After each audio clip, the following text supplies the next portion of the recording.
Hey guys, I just wanted to pop on really quick because when Melissa and I filmed this Doctor Who episode, we actually filmed it before the season finale had come out, so we had not seen it. It has since come out and I have seen it, so I wanted to talk about it kind of quickly.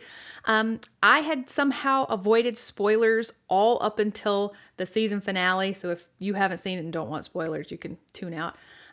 But I was not prepared for Nshuti to regenerate. I had no idea he was going to regenerate. I thought for sure we would get another season out of him. I absolutely loved his doctor, the 15th Doctor. And so I was devastated. As soon as his hands started glowing, I just kind of started crashing out. I screamed, no, because I couldn't believe that was what was really about to happen. I thought surely they'd pull something out and he wouldn't actually regenerate. So I was not prepared for him to go. And I was very, very sad and upset about it. He was an amazing doctor and I loved him so, so much. I truly don't know how I feel about Billie Piper coming in as the new doctor. I kind of get the feeling they're going to do like they did with David Tennant's 14th Doctor. Maybe we'll get a special, maybe the Christmas special or a couple of episodes and then a different doctor. If that's not the case, I really don't know how I feel about it. I haven't really processed all that yet. So I would love to hear your feelings on it, what you think is going to happen with the new doctor. Are we going to have a Rose doctor, or is this kind of a David Tennant situation where we're going to have a 16th and then really quickly after a 17th? I don't know. I did feel like with the buildup of the Ronnie and Omega, it just was kind of glossed over really quickly. It was kind of this really cool thing that they brought back and then it was going just as fast. That was kind of like whiplash in that episode. I don't really know how I feel about that either. I thought that they were going to do something more with Omega, and then it was just all of a sudden done and over with. So I'm going to miss Nshuti as the Doctor. He was absolutely one of my favorites. He was so good in that role, and I am still very sad. Even though we know that the Doctor is going to regenerate, I was hoping we would have more time with his Doctor. So I am sad about it. Melissa, she did get it spoiled for her. And so now she's refusing to watch because she doesn't want to see Nshuti regenerate either. I don't blame her, not one bit. So she's kind of gearing herself up to watch that. But I just wanted to pop in and give my thoughts on the season finale. I have watched it since we filmed this episode, but I would really love to hear your thoughts on the whole thing. Hey everybody, welcome back to Fandomly Speaking, where each week we speak randomly about fandoms. I'm Liza. And I'm Melissa, and this week we are getting random about Doctor Who. Woo! Oh, and it's our 10th episode. Yes! Go us. We did it. We did it. All right. So if you have not watched much Doctor Who or haven't finished it, there will be lots of spoilers. As River says, spoilers. Yes. There. Spoilers, sweetie. Yeah. So many spoilers, sweetie. Mm-hmm. And also a warning, we are two Gen X autistic women in our middle age, and we have no idea what we're going to say because we are unmasked and overstimulated. Completely. So Totally. But we are like super excited to talk about Doctor Who. We've been working so hard. But before we get to Doctor Who, let's just sort of check in this week in geeking, kind of what we did. Mostly, I've been preparing for the Doctor Who episode. Yeah. So I have been like just devouring, and we'll talk about it more when we get into it. I've been watching Capaldi and Jodie, and so that's been fun. I finished reading Breaking Dawn and the Short Life of Bree Tanner. Somewhere along the line this week, I started rewatching Buffy. I don't know. Oh, did you? Just happens sometimes. It just happens. It's kind of in the background when Buffy's I'm working. Good background. Oh, I love Buffy in the background. I laugh so hard. So that's what I've been up to this week. Yeah, I've also been into Doctor Who this week. What we do with our notes is kind of keep us on track. So with the notes, I kind of tried to pick episodes I thought went with each section. So I went back and watched some key episodes, and I've also been into Twilight. We're going to be doing Twilight next week. So both. But you guys, look what Melissa sent me for my birthday. Yay! What does it smell like? It smells like, I don't know. Flowers? No, it's like cologne. It smells almost like the cologne my husband wears. It's like cologne. Oh, that's almost. Funny. Yeah, it's kind of a manly smell. So how'd you get into Doctor Who? I have tried for, how long have we known we were going to do this episode? Since we started, I guess. Yeah, I think pretty much, yeah. And I've been trying all that time to figure out how I was going to put everything today. So I still haven't really figured it out very well because it makes me sound a little crazy or weird, and it's a little vulnerable. I don't know. So I'm going to try and explain. So I think it's going to be really awesome is what I think it's going to be. I don't know that it is. I've never told anybody this except probably my husband, and I guess I'm about to tell everyone on the internet. The whole world, since we are unmasked. So this is going to sound like the craziest, stupidest thing. I don't feel happiness like other people feel happiness. I don't know how to put that other than just to say it. When there are things in my life that you know exactly the emotion that should come, it doesn't come. When Melissa texts me, oh my God, we got this toy deal. I know my correct response is, yay, but I just go, yay. I don't feel it. There is no accompanying emotion to these big things that happen. I don't know. Usually it's just a feeling I think that's an autistic thing. Maybe my son does not get excited. I don't feel it at all. Yeah. No. However, so how does that relate to Doctor Who? Yeah. When I watched Doctor Who, from the very first moment that double heartbeat comes on, that da-da-da-dun, da-da-da-dun, I never skip the intro because, I mean, even just telling you, I get a full body flush, and I guess the only way I can say is it feels like what other people describe as joy, and it bubbles up, and I vibrate like from the start. And so from the very beginning of watching any episode, I am so giddy, like deep inside, and I have to think, this has to be what people are talking about when they say this. I feel so happy. So today is going to be weird because I love every Doctor. I love every story. I love every writer. I love every companion. I have a very hard time watching it objectively because I just love it all. People will say, oh, you know that episode we don't talk about. I'm like, which one? I love all of them. There's only 2 fandoms that I'm like this with. Not happiness, but I don't have any criticisms of it. And it's funny, they're both on my shirt. So I have my 2 fandoms that I don't have any criticisms of are Doctor Who and Psych. Yeah, that's interesting. And I've never watched Psych. I guess I know what Bill and I are doing this weekend. Favorite. I mean, it's probably the healthiest fandom that I'm in. Doctor Who may be the most toxic, and Psych is the healthiest fandom. I've never heard a single bad word from my fellow psychos about anything. I can hear criticisms. You and I have criticized a lot of what we love on this podcast. Yeah. And so I have no problem criticizing the things we love. I just never have criticisms of Doctor Who. So if you want to tell me, oh, I hated this episode, that's fine. Yeah. I won't be like upset or anything because I hear a lot in the fandom, but I just... Oh, I should talk about how I got into Doctor Who. Yes, that's right. Is that what we were doing? Because you were saying you don't know... Wait, did you say you don't know how you got into Doctor Who? I didn't really get into it by any particular means. It just was like, hey, I've heard of this on Tumblr. Let's watch that. I like sci-fi. Okay. You know. Oh, okay, cool. So I originally got into Doctor Who because I have a sibling who's like 8 years older than I am, and he would put it on. It was on Channel 13, which is PBS. Yes, it is. And he would put it on. Usually it was around dinner time, I guess it was on. So a lot of times at dinner, we were watching Doctor Who with Tom Baker. Yeah. So Tom Baker was my original Doctor, and then I used to catch it sometimes on Saturdays, but it was on PBS, and I was never really sure when it was on, but when I found it, I was like, oh yeah, this show is weird. Those guys have a plunger sticking out. And then I don't know where my brain was, but when it came back, New Who, and then Miss Robin, was like, hey, have you checked out the new Doctor Who? And I was like, no, is it? And she's like, I really think you should check it out. So that is yet another show that I watched on the train. Oh, okay. I downloaded the episodes and I used to watch them on my phone. So I saw like all of 9 and a good part of 10 on a train. That's awesome. Commuting back and forth. I absolutely fell in love with it. I liked Eccleston. Like, he didn't put me off at all. I was actually surprised when I was like, wait, who's this new guy? We're already regenerating? What's going on? Like, we don't usually regenerate this quickly. Right. I don't think, from the lore, but so that's how I got into it. That's awesome. And then I was like, well, just like I said about me and fandoms, then I was like, well, now I need to know everything. Everything. Yeah, once again. All the things, please. You can, blame Miss Robin. she once again got you into something awesome. All right. Do you have what you consider a doctor who's... People always say your doctor. 10, 11, or 15. But I honestly think I love David Tennant. I love David Tennant's episodes. Okay, I love 10 and I love when he comes back as 14.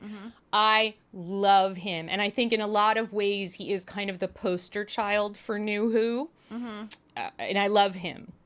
But I think I enjoyed Matt Smith and his 12's whole arc with Amy and Rory, and there was just so much going on. And he was just a little bit darker for me. Just a little bit darker than 10. Yeah.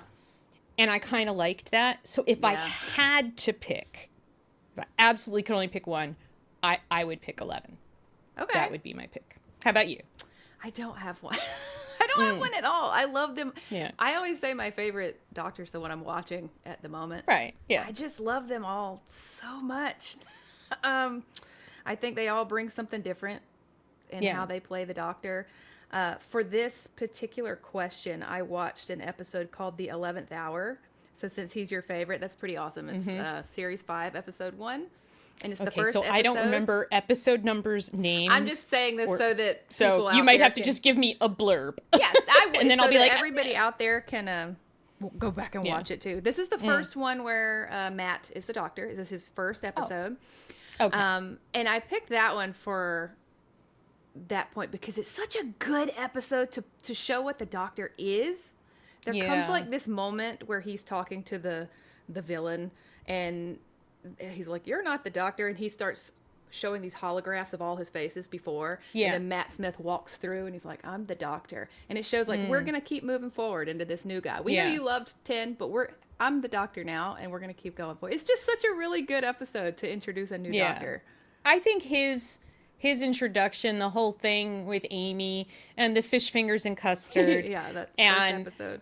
I think it kind of you're like, oh my God, he's so cool, he's so fun, and all these things, and then but then he screws her over and disappears and kind of loses track of time as he's wont to do, and so that even brings in right there like, oh, there's a little bit of sadness and disappointment here. Okay, all right, yeah. I did not realize until I rewatched it that Luther from Umbrella Academy is in that episode. Really? I was sitting there like, is that Luther? Yeah, he's in there. I just read, and I have to go back and look. Andrew Garfield is in Angels in Manhattan. Is he really? I want to go back. What I really want to do now is I want to go back and watch all of 11. the Matt Smith episodes. Like I just want to, because I think for me, there's also when you have Matt Smith, you've got Amy and Rory, you've got River Song. That's probably the best arc of the whole New Who. The best arc of the whole New Who is the Amy, Rory, River, Pandorica, Silence, all that stuff. Yes. All that's probably the best. What is going on? I think that's why, like I said, I love David Tennant, but I was so into it. Yeah. So invested in everyone and everything going on. Yeah. I think David Tennant's probably my favorite actor from Doctor Who. Like, I like Jessica Jones and Good Omens and all the staged and all that stuff, but I don't really have a favorite Doctor. I don't know. Yeah.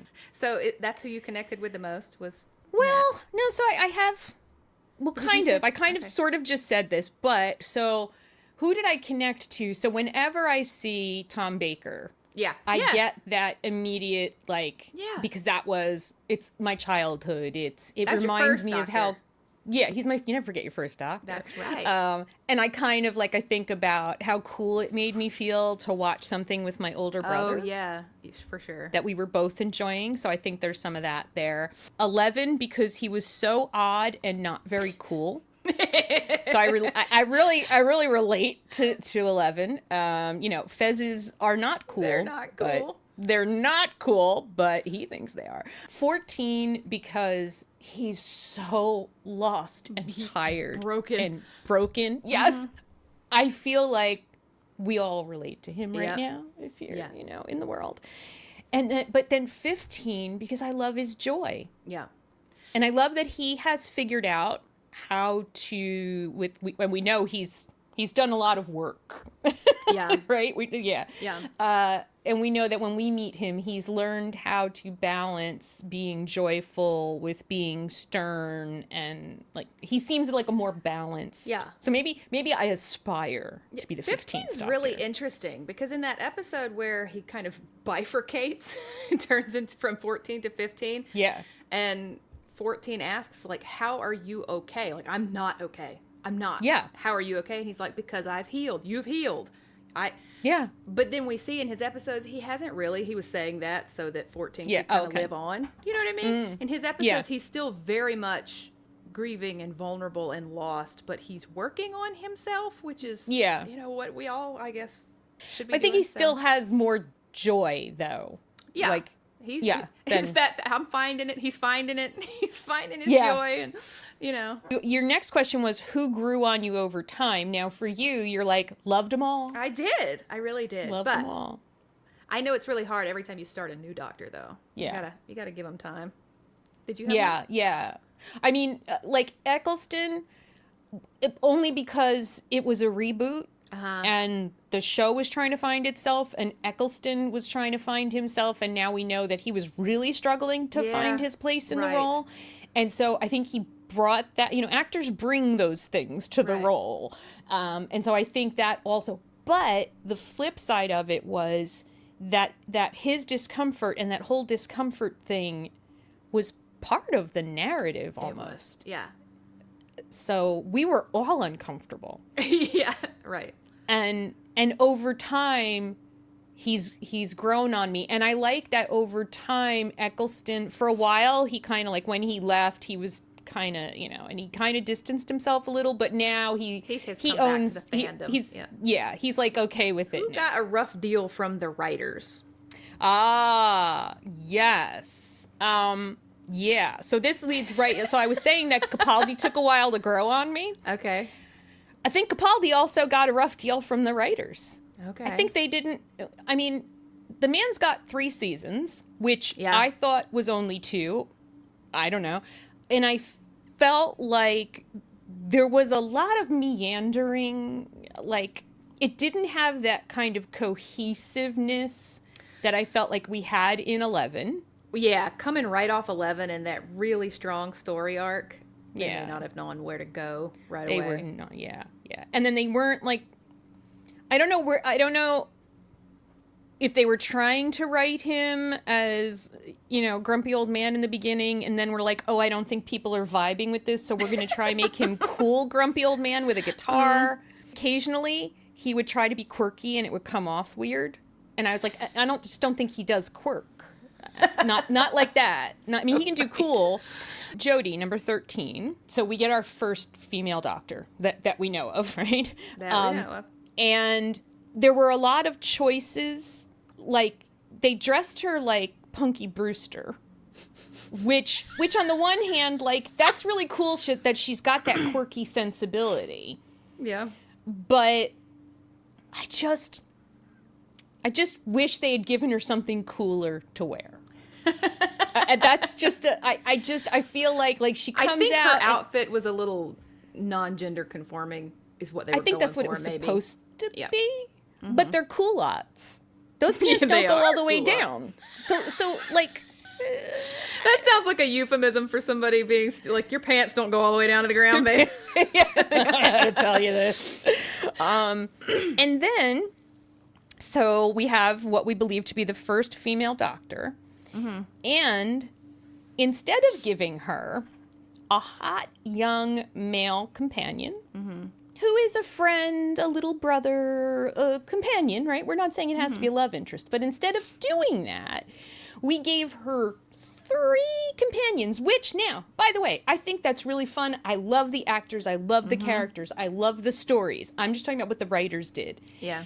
Why did the female Doctor need 3 helpers? Yeah. So that bugged me, and I am probably reading way more into that than I should. It's a hard thing with Jodie. So the Doctor Who fandom, I mean, this fandom's like 65 years old. It's one of the oldest, longest running shows on television. That means that we have fans that range from 10 years old to 85 years old. all nationalities, all races, different genders. It's one of the largest encompassing fandoms, which means that you have a lot of disagreeing people. You got people that just disagree all the time. So whenever you go into any fandom space, they're just yelling at each other. It's really difficult. I actually joined a Facebook group a long time ago called Doctor Who fans who actually like the show because, I mean, nobody's yelling at each other in there. But when it came to Jodie, of course, people had big feelings. They had really big feelings about, of course, we can't have a female doctor. And what I'm about to say, I don't think is factual. It's just my feelings. So please, you can feel free to yell at me if you want. It's fine. Yes, please. Everyone. I've heard a lot of discourse around, well, Jodie was fine, but the writing was terrible. And here's what I think. And you've heard me say I don't criticize anything, so this is just my thought. I think a lot of people don't want to like Jodie because she's a woman and they don't want a woman in that role, so they're comfortable going, well, I'm not going to be an asshole and say I don't want a woman, so I'm just going to say, well, I didn't like the writing. Right. I loved it. I loved all of it. I loved the Flux. I loved the Fugitive Doctor. I loved the Master. I loved the Timeless Children. To me, it all worked out with Doctor Who, and it even retconning who Doctor Who was and retconning how she could be 13 now and have more. It was still worked out for Doctor Who to me, so I know a lot of people have big feelings about it, and I'm not saying that, but... Yeah, I would like to go back in a time when I'm not compressing the watching the way I have been to prep for this, because as I told you, I originally was only going to watch, because I'm on a timetable here, I had hoped by today I was supposed to be all caught up. You're not... Didn't have. But then I was enjoying the stories so much that I just kept. So right now I am at, I just finished like the Immortal Child. The Timeless Children. Timeless Children. And I'm absolutely loving this version of the Master. This actor, what is his name? Sacha Dhawan. Awesome. Oh my God. There is yet to be a Master that I didn't love. I loved the Master. I love Missy. I loved all of them. Yes. What was her name? Michelle something. Gomez? Michelle. Gomez, yes. She was amazing. That guy with the gray hair whose name I don't know, who was also the Master. They've always been so good. At the same time, like I feel like she got short. They did some stuff. But it all works, and I love it, and I love Yaz and Ryan and Graham, and I just feel like Graham should have had a little more time to grieve. But anyway, and also Ryan, like, Grandma just died. This guy's wife, that he just found. Anyway, but they gave her a lot. There is so much new lore. Right. And I think maybe that's what the old fans don't like. They don't like new lore. Yeah, they don't like it. You just changed what a Time Lord is. You just changed them from being Time Lords to being thieves who set themselves up as Time Lords. And horrible human beings who did eugenic experiments on a child. Right. Yep. In order to call themselves Time Lords. That's pretty fucked up. It is. And if you guys listening really truly do believe the writing was bad, I believe you. I do believe you. Yeah. I'm not saying that I don't. I'm just saying there are terrible people who didn't want a woman, and I think that they use the writing was bad as an excuse to just hate on her whole season. Yeah. So I don't know if I'm right about that. I just have my feelings. No, we want to hear what you think in the comments, because I know a lot of you are Whovians, and I think if they're doing it about Nshuti as well. Oh, the writing's bad. I'm like, where? It's so good. It's so good. And then they're like, well, it's being Disneyfied. I think the other thing that, everybody was like, oh, now we're making Doctor Who woke. I'm like, have you watched Doctor Who? What do you mean? What do you mean making it woke? What? Yeah. And then people are like, I don't like this stuff shoved down my throat. And I'm like, okay, then don't watch. I don't think they've ever watched classic Who or even early New Who. If they think early New Who, classic Who, I mean, we're talking about a show that when this show first came out, so we're talking 60 years ago. Yes, were the female companions cute? Was oh my God, Sarah? What the heck was her name? Sarah Jane. Sarah Jane. Okay, I mean, like she got her own spin-off show. Yeah. Right in the 70s. Right. Like, this was a show that had women who could help this Time Lord. Yeah. that was groundbreaking. Yes, people had absolutely. to fight for that. Are they slightly damsel in distress because it's the 70s? Yeah, but they're also there. They're traveling with with Doctor. Yeah, but we also had some non-binary characters. We had some, like, even with New Who, we have, like, Captain Jack. People always want to talk about him. But Captain Jack, they got their own spin-off with Torchwood. Have you watched Torchwood? Oh, my God, People didn't have Torchwood. anything to say about that being woke. Torchwood the and hell? the That's space most- vagina. That last mini-series was a little weird with the space vagina, Yeah, which but I'm I always mean, going to that's call it that. incredibly But still, that was super woke. if you want to put it like that. And Captain Jack himself, we could, whatever your feelings are about John Barrowman, I mean, that character is so woke. Right. I mean, he's like the original pansexual person. It's like, then when like, 12 I'll came screw along, anyone, we had- anything.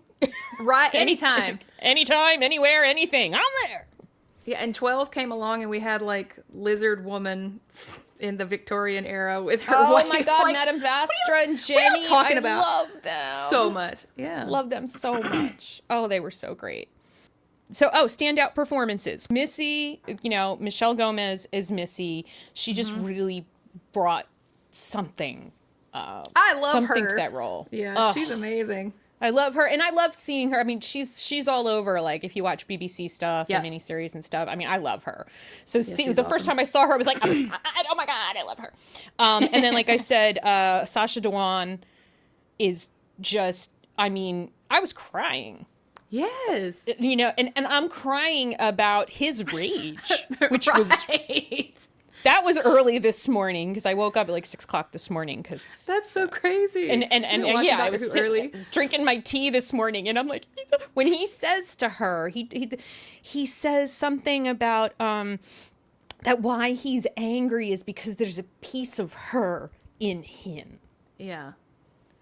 Yeah. Okay. Standout performances. Obviously, Alex Kingston. Yep. Love her so much. Oh my God. I actually, for this one, I tried to watch episodes. For this one, I watched series 9, episode 8. It's called The Zygon Inversion, since you just watched 12. Ooh, yes. Did you watch this one? So Zygons. it's where Where the is creepy sucker people have like body snatched Clara. Oh, yes, Right? yes. Yeah. And so at the very end of this episode, body snatched Clara and Kate Lethbridge Stewart are standing over that Osgood box. And 12 delivers this speech. And it's one of the best speeches in all of Doctor Who about war and fear and peace. And it's just like this very powerful monologue. Both of the episodes I watched for standout performances were 12.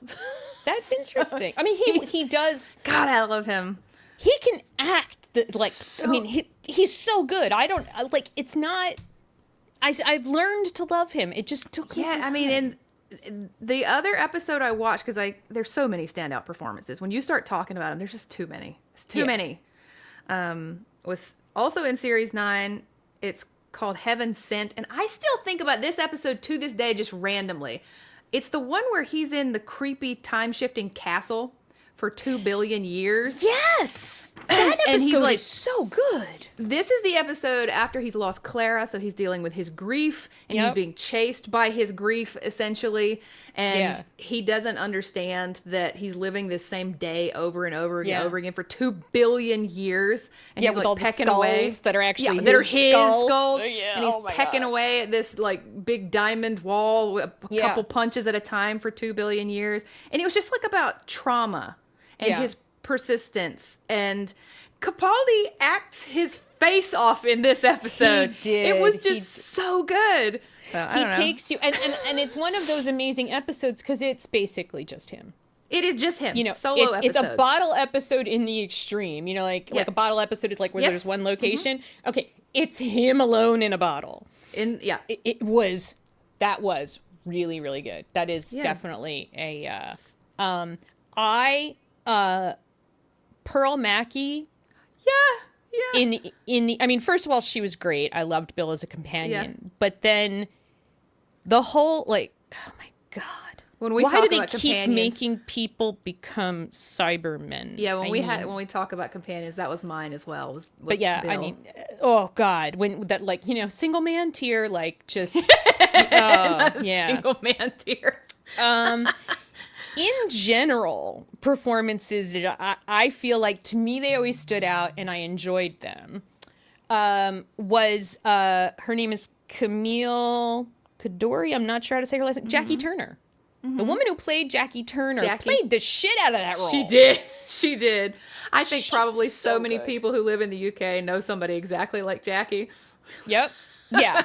Jackie felt like, that's a neighbor that people have. Yeah, exactly. She was, she brought that character to life, and it's one of those instances where I'm like, I don't know who else could have played that way. That's exactly right. Yeah, she was great. John Hurt as the Eighth Doctor. And John Hurt as the Eighth Doctor brings a lot more clarity into Chris's Doctor. Why 9 was the way 9 was. I mean, you said it was because of how and that's true. It was because of how he was being treated on set, what he brought. Yeah. But they kind of also retconned that, like, well, he was kind of grumpy because he was this doctor. Yeah. This is who doctor. He was before. This is actually an improvement. Yeah. So, this is an upgrade. Hurt. So, God, that episode was crazy. Oh my God. I mean, I have watched The Day of the Doctor so many times. We went to see it. Robin and I went to see, remember how they put it in the theaters? No. Like when it came out? Yes. No. Yeah, and you get all the good things up there in New Jersey. I guess think we did that where I was. So we went. Yeah, we went and we were dressed up, and she was wearing a fez, and we had all our stuff and plushies and whatever. Yeah, and then of course Sacha Dhawan, because I cannot say that enough times. As the Master. God, so good. So amazing. So we're going to talk about companions, because companions are what make the show work. I said, are they? But the answer is yes, they are. Yes. Are companions what makes the show work, and why is the answer yes, is what you should have put in the notes. Right. Because my response to the question was absolutely. Yes, they are. Do you have a favorite? Because there's a lot to choose from. Let's narrow it down to New Who, though, because there's a million. It's hard for me because I haven't watched a lot of the old episodes in a long time. So it would be an easy throwaway to say, well, Sarah Jane. But honestly, I don't remember much of what Sarah Jane did at this point. If I had to kind of rank them, it would be Donna. Yep. And then Amy and Rory, because that's a group. It's a group deal there. Is River Song a companion? I feel like yes, right? I feel like she knows how to fly the damn TARDIS. So she's more than a companion. I think so. Yeah. So then I think since she's Amy and Rory's daughter, we could just say we could all have them lined up there in number 2 together. That's it. Yeah. But I think Donna just brought such a different energy into the Doctor's life and really challenged the Doctor. And became the Doctor's friend, and I was never more excited than when I heard that Catherine Tate and David Tennant were coming back to do those specials. Because I think their relationship is one of my favorites. Absolutely, yeah. Donna's definitely my favorite. Nobody on that whole show has ever made me laugh like Donna has made me laugh. Yeah. Or cry like Donna has made me cry. Yeah. And since we always have to talk about embarrassing con stories, I also embarrassed myself in front of Catherine Tate. Because of course I did. Yeah, I did. And so I met Catherine. They came to Dragon Con. That was where I have my picture with David Tennant. Yes. But Catherine I met in the celebrity row. So I actually got to talk to her and take a selfie and all that. Ooh. But the day that I did, it was really late, and I went to get in line, because there's usually a line, and they cut it off behind me. So I was the last person in line to meet Catherine. And so when I got up there, since I was the last person, she really took her time. Because usually it's $60 for a selfie. Yeah. And they take a selfie and you leave. She took my phone and she was like doing all this cute stuff. I have like 10 pictures with Catherine. Oh, you got to send those to me. Oh my God. So because I am me, and because I am awkward, and because I didn't know how to leave, like, just walk away, Liza, just walk away. Yeah. Because I didn't, I'm telling her, I'm like, you were my favorite. Oh, you were like my favorite one, and I loved you so much. And then I didn't know how to leave, so I went, oh, and I gave her a big hug. A celebrity trying to mind their business. And she went, oh, and give me the awkward pat. And I'm like, okay, and I walked away. I mean, still to this day, it'll be 2 a.m, and I'm just like, oh, God. Still. I mean, I think about it still. That one's awkward. It's so bad. I mean, like, why are we incapable of meeting famous people without Embarrassing ourselves. I don't know. I just get so excited. I know. You know, it's those parasocial relationships which you and I both understand, but that doesn't prevent us from being involved in them in the other direction. Well, I feel like it was probably a good thing that I had to do the rush meet through with David Tennant where they like rush you through. Yeah. And, you know, because I'm like, I certainly would have embarrassed myself. He was lovely though. Oh my God. Yeah. David Tennant was absolutely lovely. I rushed through to get my picture and I came through, and because I was just bubbling, I said, I am having the best day. And he went, oh, that's lovely. And he gave me the biggest smile, and he just was like, and so I have a good memory of that, but then I had to embarrass myself in front of Donna. It's okay. You know, it happens. It happens. We were on Companions. And we were talking about whose exit destroyed you. Bill and Danny Pink.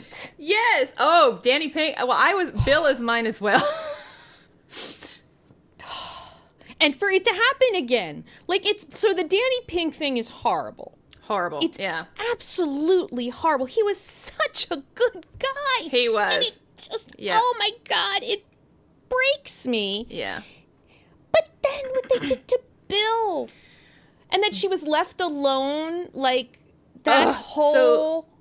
Bill is one I still think about to this day, too. I'm starting to see a theme that when there's something about people spending a lot of time... I know this is a show about time travel, but when there's something like the Doctor or a companion being left for a long time, it really...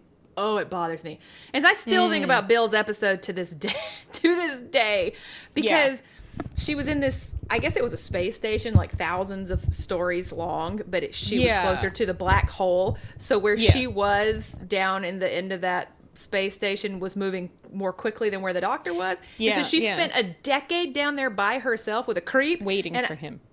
I would have lost my mind. I would have absolutely gone bananas. I just would have gone And then at nuts the end down to there. find out that the creepy guy was actually the master in a costume. Oh my God. Just the whole thing was absolutely horrific. And then Cyber Person. First Cyberman. First Cyberman. I mean, she did keep her humanity, but awful. And then, I mean, you know, they tried to give her that whole little afterlife with the girl that she met in the puddle. She didn't meet her in the Clara. puddle. Yeah. You know, it's the same with Clara, you know, and that, I feel like they really did a good job in that episode, The Giggle with the toy maker, where he was showing Donna the puppets and he was like, oh, you killed Clara. And he was like, no, she lives in the moment right before her death. And he goes, well, that's all right then, because that is what it feels like, you know? One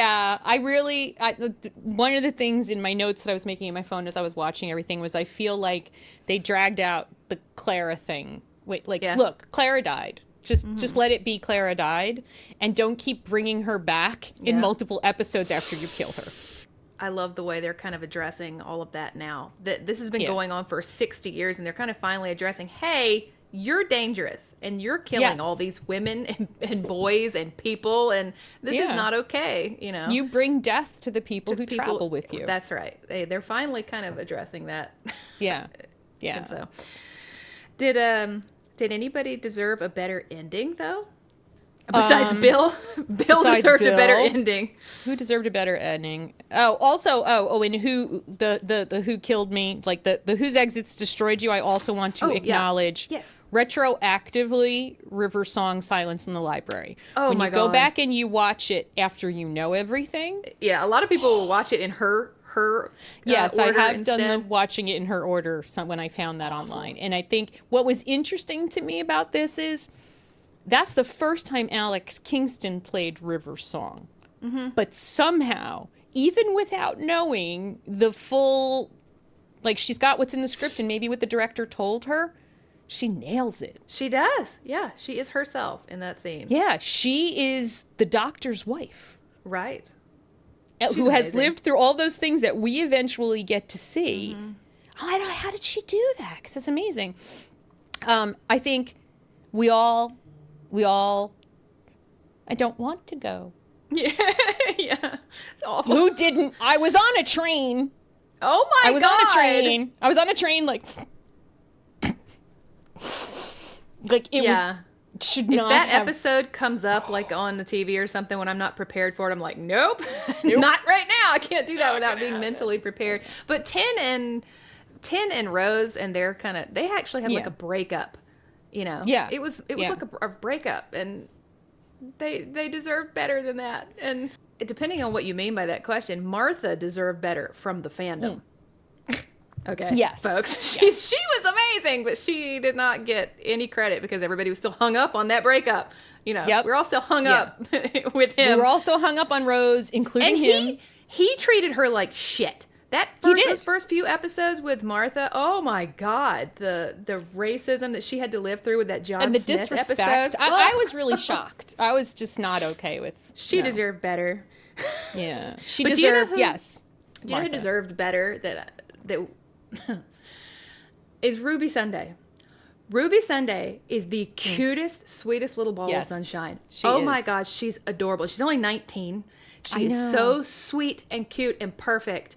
And they are really dealing well right now with showing the PTSD that comes from traveling with the doctor. You haven't watched the second season yet, right?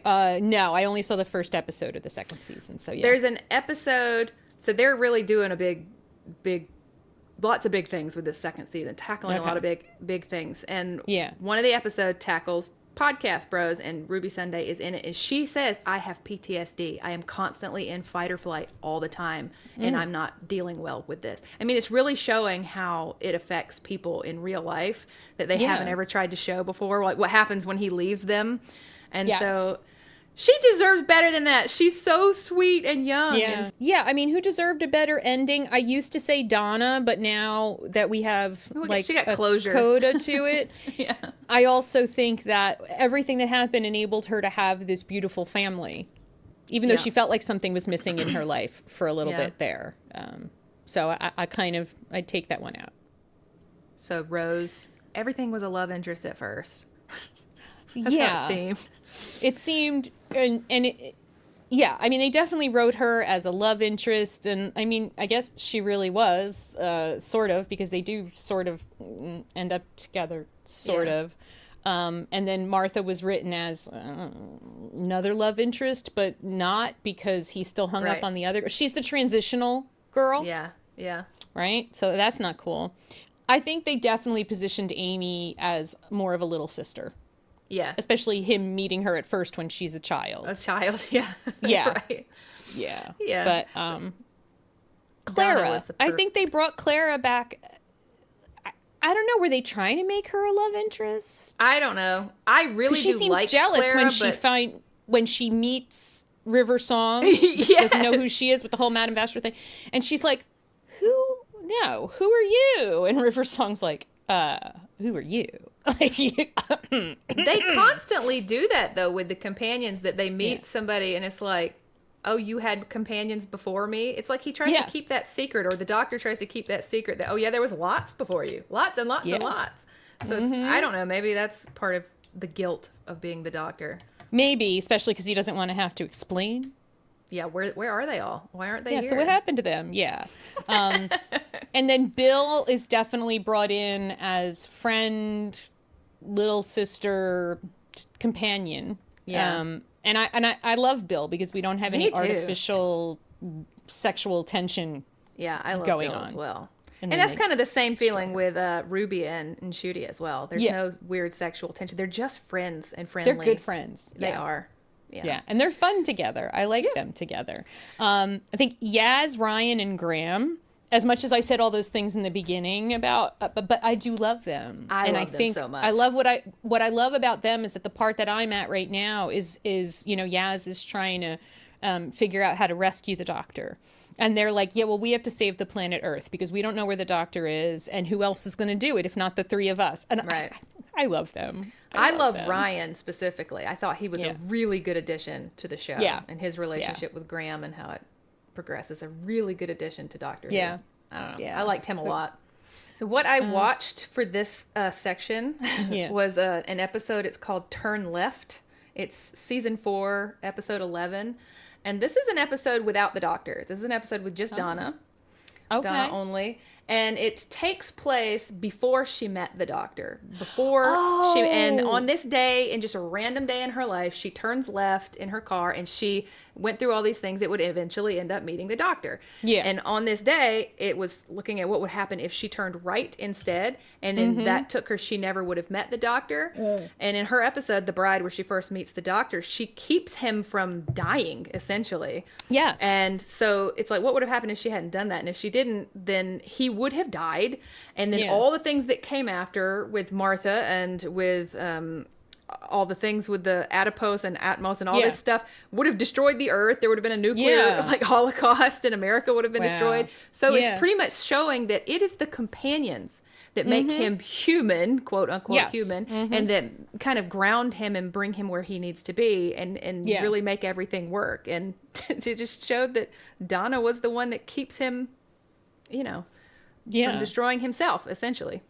Yes, and she really does. She really does. Correct. Because when she comes on, she's like, you got to get your shit together. Right. Like, who the hell are you, babe?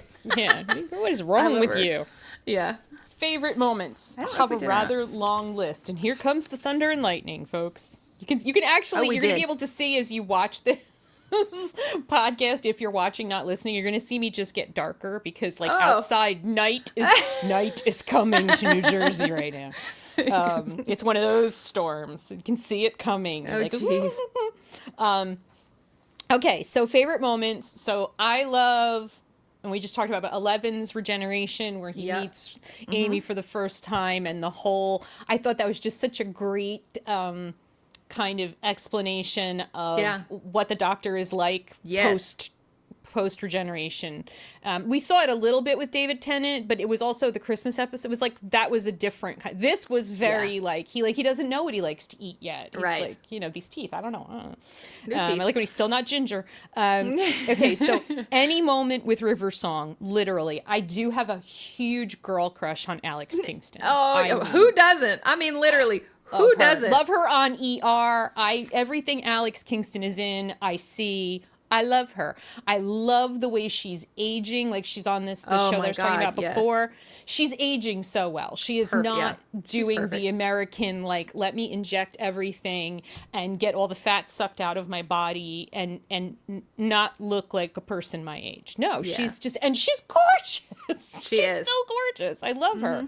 There's the scene, and I believe this is the end of Angels in Manhattan. I might be wrong, because I haven't watched it really looked up, but it's the scene in the graveyard where, and then isn't that also when he reads the book? It is. Yeah, yeah. So there's that whole that was one of those moments that cry, chills. Yes, it's you don't know how to feel about that moment because they didn't die, but they did. They lived a life. They lived a life, just not with him. Yeah. Not with him. There's something that David Tennant says in an episode that I watched again, that the Weeping Angels, the way they kill you is they let you live to death. Yeah. And that's the way it is. They lived to death. So they did, yep. Oh, yeah. What did I write? Oh, I don't know why I wrote this in the middle of, I guess I was watching the Immortal Child. Because in the middle of my favorite moments, I have this, the original Doctor was a black girl, ? Also, the Doctor is basically a phoenix, and I never saw that until I saw the first regeneration. Also, the Doctor regenerated as female numerous times. That has nothing to do with the question. Okay. You just wrote that in that spot. Yeah. Yeah, it went there for some reason in my notes. Rose and Ten saying goodbye on the beach. Oh my God. That's your favorite moment? Oh. Look, a favorite moment can be a painful moment. That's true. It's a moving moment. It's a I love you that doesn't get said. It's terrible, isn't it? Oh my God. Why would they do that? Oh. All of the moments with Madame La Pompadour. Mm-hmm. I love that episode. That's a great episode. Love that episode. And then the end. Why are all of my favorite moments the ones where I cry? But when he comes back and her hearse little carriage is driving away and they're like, there she goes. And it's a hearse. But, horse and carriage, hearse. And it's like, oh, shit. That was late.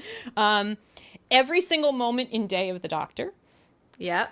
Donna, the fact that Donna's daughter, Rose, has an Etsy store where she's been making plushies that are based off the monsters because they're sharing the Dr. Donna. That was such a cute part of it anyway, though. She had a little Etsy store. Yeah, I love that. Yeah. And Donna's original wedding day. Yes. Yeah. That is so fun. That whole episode is like, what? It's amazing. Cool. Especially because that's when you first meet her. And at first you're like, oh my God, this woman is so horrible. Yeah. Oh my God. We had the bride, but then we had Martha. Martha was the new companion. And then we had Donna's episode where she'd been trying to find him all around London, and they meet in that thing, and she's in the little window like, I'm here. That's the best episode. Yeah, that's just such a good moment. They did such a good job with her, but Catherine Tate's so talented when she isn't being hugged by Liza. She couldn't act her way out of that one. She'd be like, oh my God, what do I do? Pretend to be enthusiastic right now. What about yours? What are your favorite moments? I don't have like top favorite moments because if I started talking, oh my God, we'd be here all afternoon just doing and that one and this one. And it's there's a thing that happens, and it doesn't happen every episode. It mostly happens, I think, probably in like Monster of the Week episode type things. There comes an episode multiple times a season where the doctor is talking to one of the bad guys, and they're like, who are you? And he's like, check your databases. And they're like, all right. Oh my God. And he's like, yeah, I'm a badass. And I don't know, that moment, and even River Song did that one time. Yep. Like, check who I am. And it's like, they get scared and run away just simply because of the reputation. I love that moment in every season when it comes up. So. Yeah. And it's because they're always such a goober. Like, Matt Smith is a goober, and whoever it is looking like, who the hell are you? And they're like, maybe check your records. I don't know. I love that moment. Okay, favorite episodes.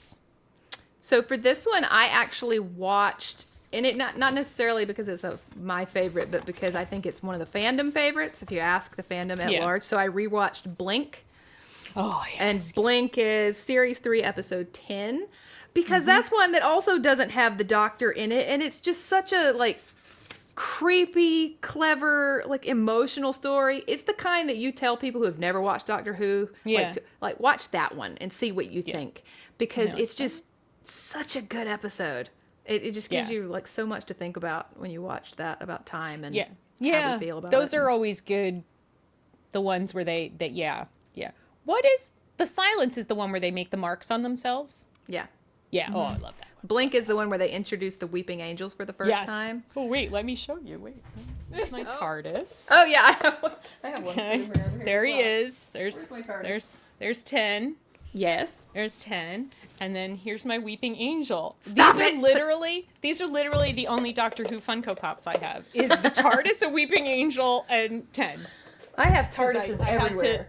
I had to get control of but I do have a collection of mini Funko, like the little blind box figures. I have all of the Doctors up through the Day of the Doctor. I can't believe I didn't bring it in here. If I'd have thought about it, I should have. It's out in my Dr. Squish studio. Do you remember old channel called SETC, I think? Like, they were like SETC. From the UK, and they did a lot of repaints for My Little Pony stuff. And one time they did a repaint. All right, yeah, that does sound familiar. They did a repaint of David Tennant as oh God, what is his name? There was like a Doctor episode with Derpy Hooves. Derpy and Dr. Hooves. Yes. Yes. So they did a repaint from one of the Equestria boys, like as David Tennant, and they sent it to me, so I have it out there. I can't believe I didn't bring that in here. So that's so cool. I love Doctor and Derpy. I have Doctor and Derpy ponies. Yeah, me too. Yeah, of course. So. Of course we do. When our fandoms collide. I also forgot to bring it down. I have a poster, or like a print that I bought probably at New York Comic Con, and it's Amy and Rory walking out of the TARDIS, but they're in Star Trek uniforms, and like Captain Picard is there. What? That's awesome. That was a really cool mashup. I was like, okay, need that. Sorry, you need that one. So chapped. Yeah, I remember just like I saw it and I was like, I don't really care how much that is. I will be buying it now. Do you have an episode that you liked more than the other? Well, I the amount of times that I put Madame Le Pompadour on must here, be. Yeah, right. That's gotta be. And I can't even remember what the name of it is. It has the clockwork robots, and I think that's part of the title is not her name, but love that one. The Van Gogh episode. I mean, so good.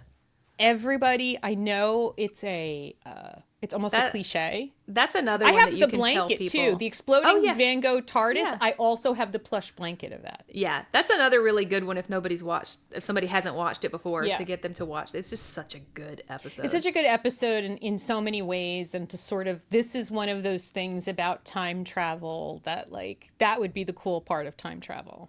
Yeah. And you know, we know that Vincent was such a tortured person, and for him to have that moment where they take him forward and they're like, hear what they're saying about you. But see, now that we bring that up, everybody does kind of collectively agree that they love that episode. I've never heard anybody say they don't. Yeah. But somehow there was a lot of big thoughts about the Rosa episode. A lot of big thoughts about that one. And I can understand. So I will tell you what my big thoughts were. Mm-hmm. I love the episode. It is actually on my list. I am of two minds, like, about this episode. About okay, that maybe episode. three Okay. minds. Mm-hmm. Okay, so first of all, it's really, really cool that we went there with Doctor Who and that we're like kind of showing what, you know, and also it also kind of brings home, like, you know, it's not like a picnic being a black man in England either. You know, it's not a situation that is confined solely to being black in America. But did we just say that Rosa Parks and Dr. Martin Luther King needed the help of white British people? Did that episode just say that? If the white British people had not been there, would but see, Rosa you're Parks bringing up good points, though. Do you see what, like, you're bringing up really good points. Oh, well, I thought those were the points that people would make. Those were not the points? No, that's not. No, you're bringing up good points that should be talked about in that discussion, right? The points that I've heard is more of the woke, shoving it down your throat. What was the point of that? We don't need to hear that kind of stuff on Doctor Who, that kind of thing. What you're talking about is important to talk about. You know what I'm saying? So. Wow. Like, I thought that those were the criticisms that people had. Like, hey, guys, well, those are appropriate criticisms for that episode. Okay. You know, those are the right ones that you should be having. And they are doing, I really, really want you to watch Nshuti's new episodes with Belinda Chandra, because they are tackling the ones that. in Africa? Yeah. There's two. There's one set in the 50s, and he has to tell Belinda, he's like, your skin is not okay here either, honey.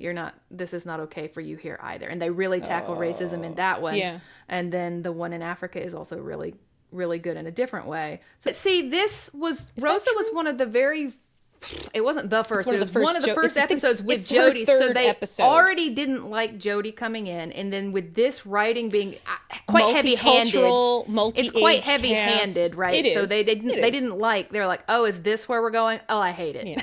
Yeah. That was, you know, might have gone better in like the second season. It was a big swing for her third episode. I will say that. Yeah. Although I do like the episode. It's on my list. Yeah. Yeah. Wow. The Wedding of River Song. Oh, yeah.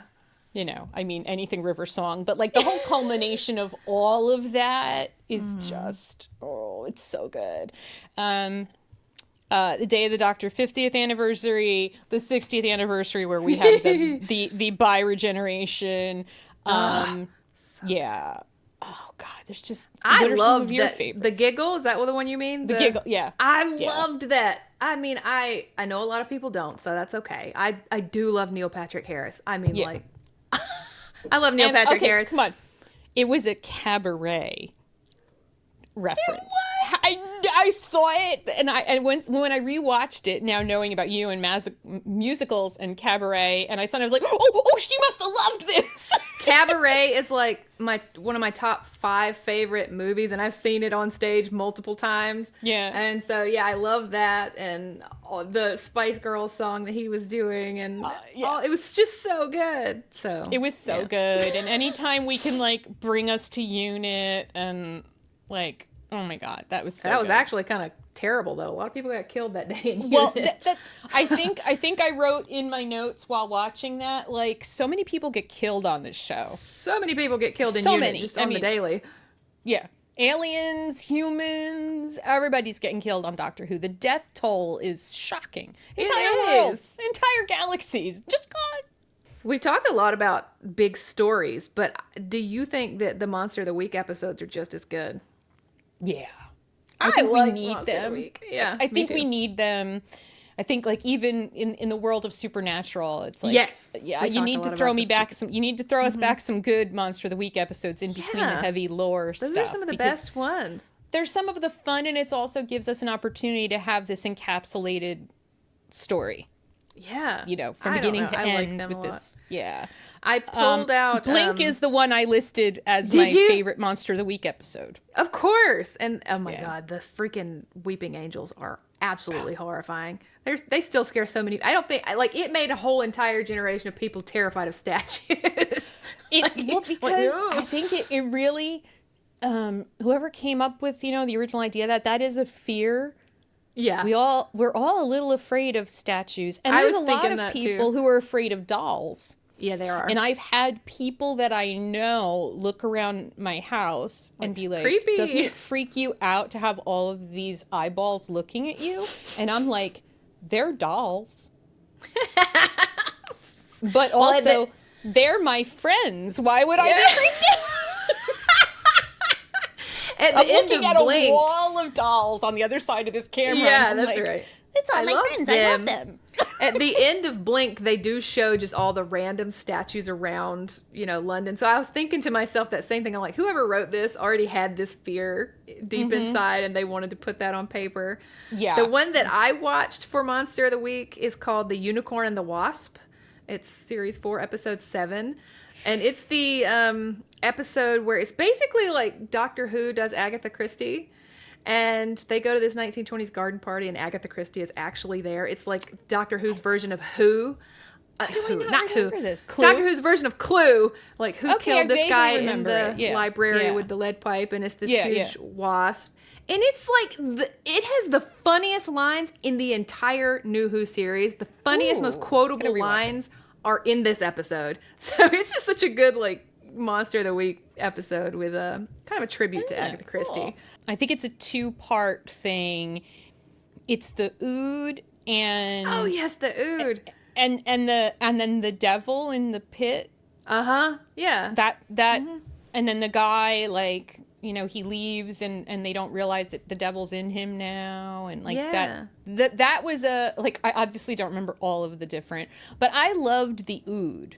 Me too. And then I also love when they went back to the Ood homeworld to save the Ood from the mutilation and muting and all, like, when you find out when you find out about the Ood, that's another one that got me really upset. Heartbreaking. Yeah. Yeah.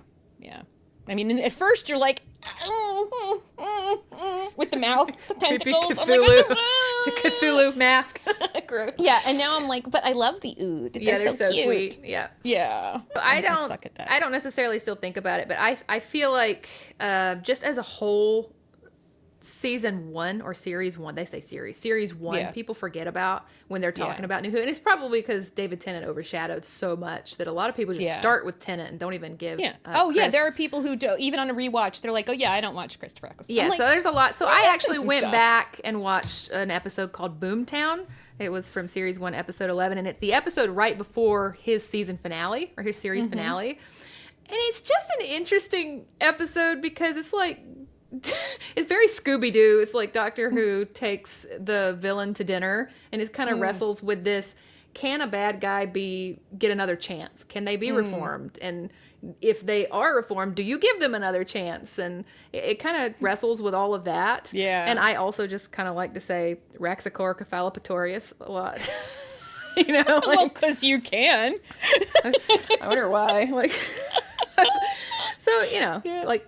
Can people change? Can the Doctor change? Do villains deserve another chance? It was so I think people forget about Chris. So I went back and watched his episodes. I like that. I think everybody, if you're going to rewatch, give it a shot. Yes. Once you get into it, you're like, he was actually pretty cool. Great, yeah. Yeah. And you get the early Rose development. And, you see, I think people forget that she formed a relationship with Nine. him. Yes. Yeah. And so when Doctor in the Pajamas Christmas, she's like, who is this guy? You're not him. What? She is so betrayed and grossed out and freaked out. Yeah. And she's not like, ooh, I like this hot new version. Like, right. It's not what happens. Yeah. And you need to understand that's because she formed a really good relationship with Eccleston's doctor. Yeah, so. She gave up her home boyfriend and everything. Yep. Mickey the idiot. Mickey didn't do well. That was the episode where he kind of finally figured it out. Like, oh, she's not coming back to me. No. What do we want to see going forward? So you have watched the first series from Ncuti, but you haven't watched the second yet. It was 4 episodes in and one new one tomorrow. So yeah, you're going to love this new season. Oh, I'm very excited about Ncuti. Overall, just in general, I'm excited about the diversity, representation, and inclusion. And so for all of you who are in forums, he's so woke. Ew, I don't like it. I don't want to have a black doctor. He's woke. Too bad. Too bad, because it's the 21st century, and this is the world that we want to see and create. Yeah. And we also do want to address... Also, he's just amazing, though. He's so good.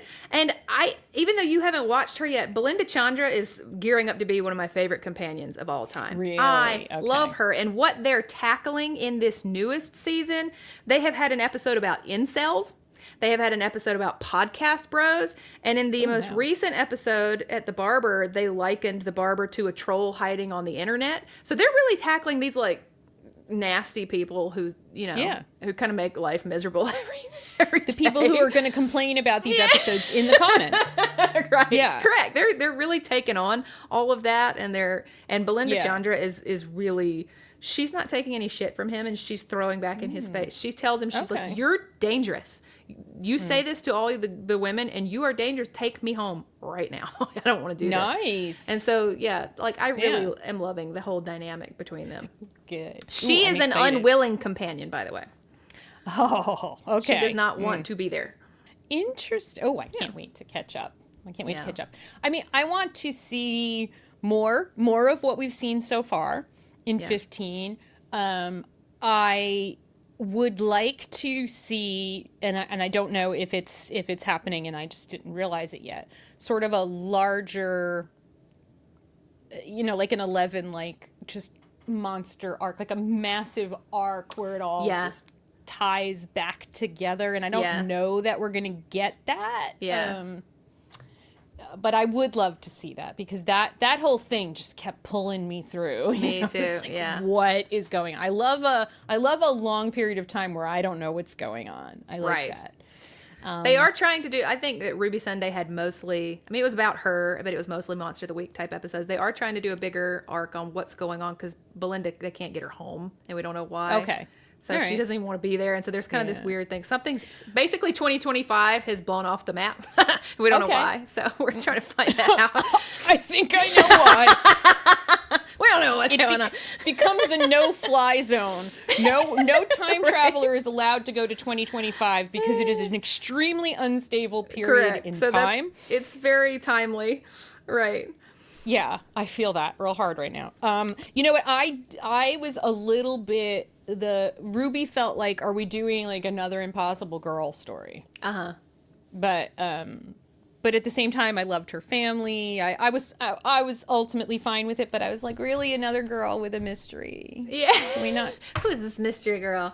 Women are not as mysterious as you think. I just want to say. Not to We're us. not all a puzzle to be solved. Right. FYI. I put in here, what's something you hope they bring back? But my answer to this question was going to be, I hope they bring back Ruth, the fugitive doctor. Yeah. That was what my answer was going to be. But then in last week's episode, they brought her back. And I'm laying there sideways on the couch watching, and I stood up and screamed. I was like, oh my gosh. That's cool. And they kind of hinted that we're going to get more of her story. And they could do an entire spin-off series of Ruth, the fugitive doctor. And I would just right here on my plate, I'm eating this up. I would want to see all of that. So, yeah.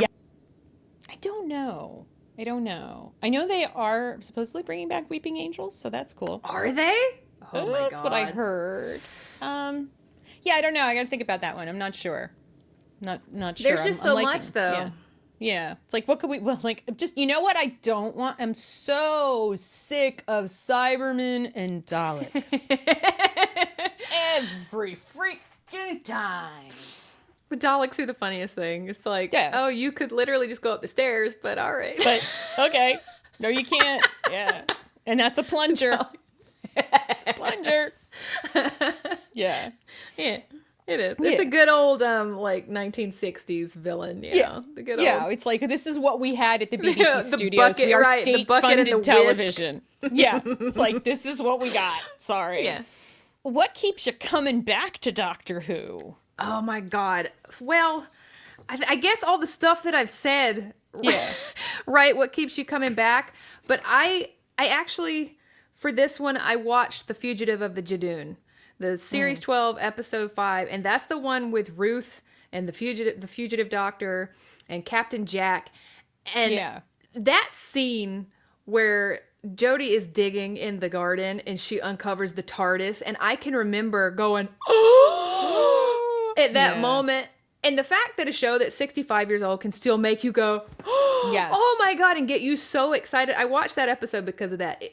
It can still do that after all this time, after all these different doctors and all the different writers. And it can still just get you like out of your seat. And I can't believe that just happened. And I can't believe that this is going to happen next week. And I'm so excited. And that we still care. Yeah.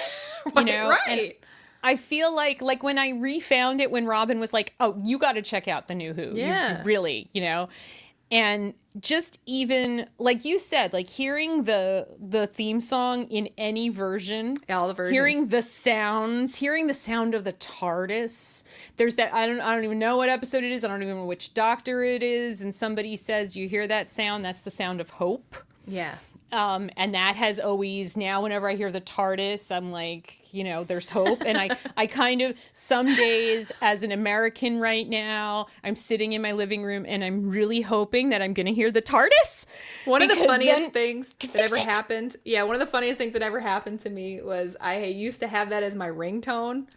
My phone's silent now, but I used to have it as my ringtone, and my husband was calling me in Target one time years ago, and so the TARDIS went off, and somebody peeked around the corner, like, they went, God damn it, I was hoping. So they were like so excited. They're like, oh, I thought it finally happened. And finally. I'm so sorry. It's just me. I know. Yeah, come fix it, right? Somebody come fix it all. What would you tell somebody thinking about watching it for the first time? I think we did talk about that, and my advice is really start from 9. Well, my advice to everyone I tell who starts it for the first time, I'm like, you got to get through that first episode. That's rough. Yes. Mickey literally turns into the trash can and comes back a Ken doll. Like, it's rough, babe. Just get through that first one and you might like the show. Get through, like, really watch 9, but get through it. There are some shows that the answer is, like The Witcher always comes to mind, because like anytime the person who told me, because I was like, I have tried. And they're like, no. You have to get through the first 6 episodes. And I'm like, that's a huge commitment for something that I'm not enjoying. Right. And they're like, just do it. There's so many shows like that. Yeah. And also I would say, if you're new to Who, or if you're like a casual Who person and you feel like I don't know all the lore, I don't know that I want to learn all the lore, can't I just start where we are? Yeah. Yes, actually. Absolutely. You can. Do that. And you will still enjoy it. I've thought about that actually, because my daughter's never watched, and I want her to so bad, but it's such a big commitment. It is. I'm like, I really do think I could just start her on Nshuti's episodes, and I think she would love them so much and really enjoy them. So I've been thinking about doing that. So yeah, just start where you want. Yeah. You know? Yeah, and then don't worry so much about trying to know all the lore, because I don't remember all the lore. No, me neither. Nobody remembers all the lore. It's a lot of lore. And it changes. The lore changes so much. So much. Like, we went through thinking Doctor Who was a certain person for years, and then we're like, oh, no. Never mind. We were all there with 13, like, what? So, yeah, you don't need to learn all the lore. Right. What does this show mean to you at this point? I've said It's a lot awesome. about that I don't know today. how to say Yeah. what it means to me. But It's it has literally meaning. deep, deep joy and happiness for me at this point. Like, it is such a deep part of who I am after all these years. Like, when I think of who I am a Whovian. That's part of my identity. It sounds so stupid, but it is. And that's how I've met so many smart, wonderful women because of Doctor Who. Oh, yeah. Yeah. And I have found there's people that I've been friends with now for a decade on Facebook who I would not know had it not been for their also having an interest in Doctor Who. We talked about Doctor Who. We did. Melissa was a little bit nervous today talking about it. She was like, "You got to take point on this one. I don't know. You're gonna be fine." I feel like I love it, and I do love the lore that still sticks in my head, but I also feel like sometimes I don't, because I don't remember names of episodes. Oh, me neither. No, I had to look. Those are things. on. You have to look those. They're on Max. Is it on Max? Is that where I've been watching it? Yeah, HBO Max. yeah. Yeah, they have the names up there. I don't remember the names of episodes. I want to hear all about your Doctor Who theories, things that you want to see, don't want to see, thoughts, who you liked, who you didn't. Answer all the questions that we just answered, please, in the comments, because we love that. We absolutely love that. So until we see you next week, please subscribe, follow. Follow us on all the places: TikTok, Instagram. We're on Spotify, Apple Podcast. What do they call that? Apple Podcast. Apple Podcasts. I think What it's do I Apple know? Podcasts. We're on all of those. We're somewhere. And join our Patreons and to our patrons, thank you so much. It's like amazing that we actually have patrons. So thank you so much. Well, we're going to post like mini episodes and little games that we're going to play, which we are going to play one of those games when we finish this episode. Yes. And until we see you next time, stay unmasked and overstimulated. Bye, guys. Yes. Bye.